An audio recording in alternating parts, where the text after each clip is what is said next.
Here's an interesting one. It's the new MG4. It's a brand new model based on a Modular Scalable Platform, which is basically PR speak for, it means it can be modified and it can accommodate different shapes and sizes.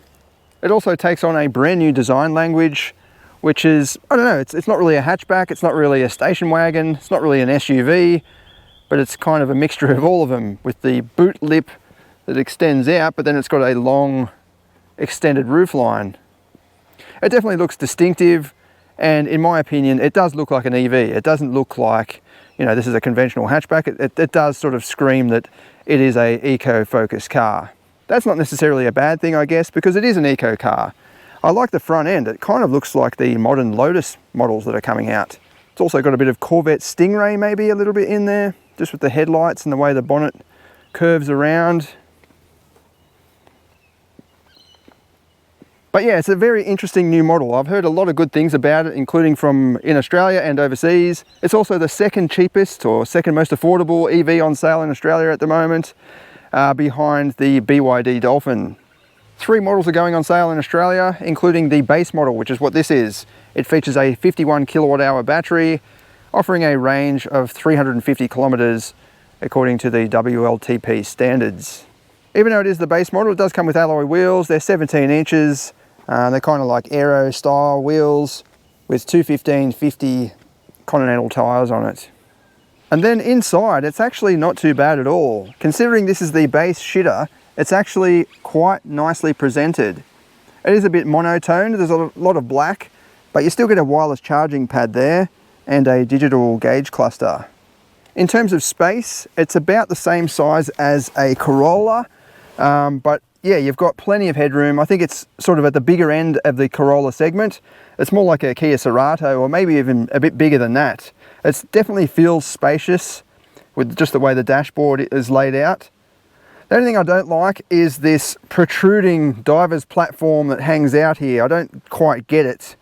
It's all electronic, so there's no point in having a gear selector on a big housing, you know, because it's all just wires that go straight through. So why not put that up there on the dash?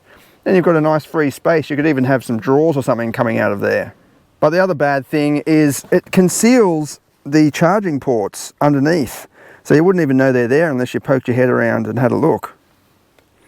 It also makes it a bit hard when you've got your drinks, and you know, if you've got quite a tall bottle, it's not going to fit under there. I just don't get why that sticks out so much. It is great that there is a rubber mat on the charging pad. So many new cars that are coming out these days that just have a wireless charge pad, but it's just sort of plastic and this phone just slides straight off. It's a bit silly really, whereas that's got a nice rubber mat. And again, the rubber matting below the in the center box there, and the cup holders. So that's quite nice. Little storage net there, and in a deep center box as well. Like the exterior, it does look a bit futuristic in here. Anyone that's seen the old movie Demolition Man, it kind of reminds me of the robotic cars that used to drive around. It's a bit sort of sterile. It's a transport capsule rather than a car, but you know, that's the way modern cars are going these days. It just doesn't feel as intimate as, you know, a sports car or a sportier designed rival. I like what MG has done with their latest touchscreen system. So this is much nicer than their previous systems. It's got a main home button and your main widgets. There are a few little concerns I have with the screen, mainly functionality. So say you want to pick music, you hit the music symbol obviously. That takes you to Bluetooth music only. If you want to listen to the radio, you've got to push home, and the radio is found here, and this is where you can skip through the different formats. I do like the way there are physical buttons along the bottom here, including a home button, which is the same as the home button here. But you can, you know, turn the climate on or off straight away. It would be nice to have more climate control buttons down here though. So if you're in, you know, the vehicle settings and you want to turn the heat up a little bit, you've got to go all the way back home and then fiddle around here. Whereas if it just was there while you're driving along, you know, you don't have to worry about touching the screen at all.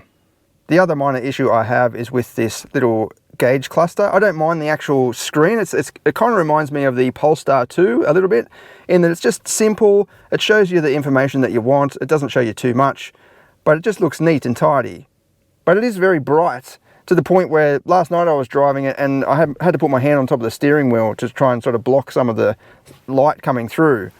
You can change the brightness setting. You've got to use this little joystick sort of controller here.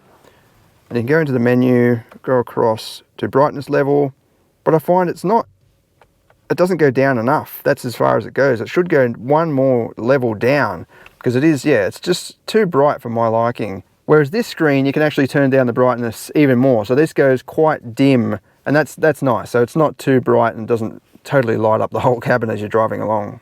And then in the back, you've got a spacious area as well.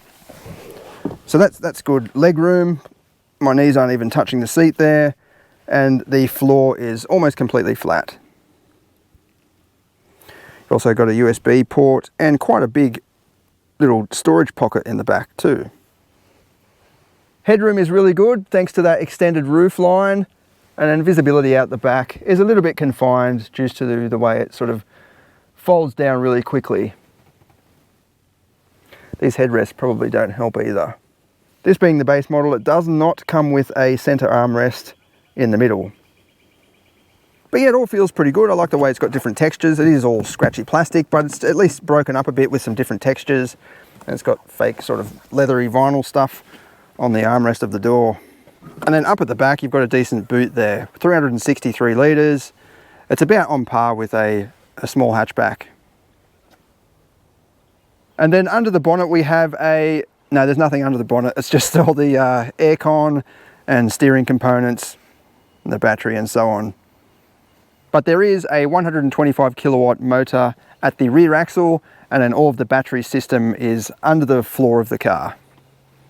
I've been driving this for about a day now, and I have to say it is quite a nice handling car. I'm not just saying that, to the point where I'll say that most other MGs are pretty ordinary handling for their segments, whereas this actually handles very nicely. It's got the suspension's got like a nice rubbery tautness to it, where it can take the impacts of Australia's pretty crappy roads, but then it still handles all right, and it doesn't have too much body roll. It's quite a nice drive. The other thing I find impressive is the efficiency. So I drove this from the city all the way out to my place, which was about an hour from the city, and the range hardly dropped at all. It's actually really efficient to drive. And then when you're charging it up, it actually charges pretty quick, right up to 90%. I know they slow it down to save the battery, but I've driven some electric cars before where it slows right down and it becomes a bit painful to get that last sort of even 20%. Whereas this, it kept going pretty quickly all the way up until about 90 to 95%. Overall, I think this is a great sign of things to come from MG. I'm looking forward to seeing what other products they launch with this platform. In terms of performance, yeah, it goes really nicely. I did manage to get quicker 0 to 100 times than MG's claim of 7.7. It's always great to see when you can get a quicker time than what the manufacturer claims. This is what it goes like.